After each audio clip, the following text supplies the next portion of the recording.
Hello and welcome to this studiobrootle tutorial. I just want to quickly run down how I sidechain in Ableton using a method which doesn't use compression.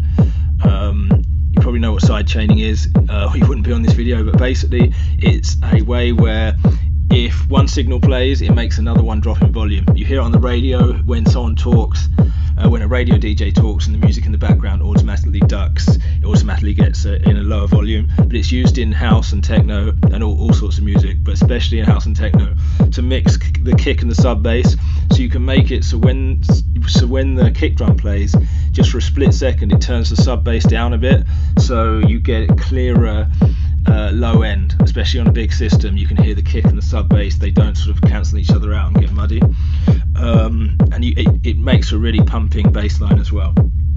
And traditionally it's uses a compressor, which is fine, but if you're a beginner you probably don't know how a compressor works and that'll hold you back. And even if you're intermediate or advanced or whatever, I prefer the utility method because it's literally just drawing in the automation with by hand, and you can get it exactly how you want really quickly. So yeah, let me run this down. You probably need good headphones or speaker because this is all in the sub bass. So yeah, you can hear the rumble in the background. You can hear it pumping away if I solo it like that. But if I don't solo it, it sounds like this. If I solo it but take the pumping off. And on a big system that kick can get lost because the kick is playing at the same time as the sub bass.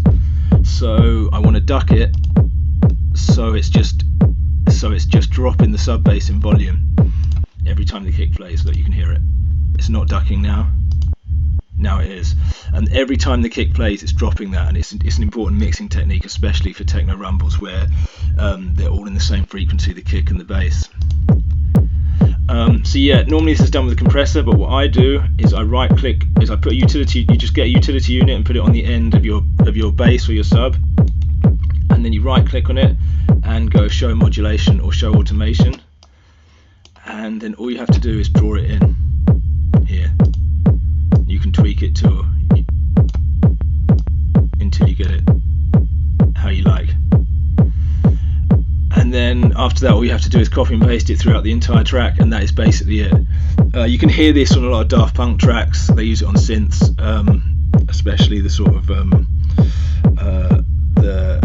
their second album.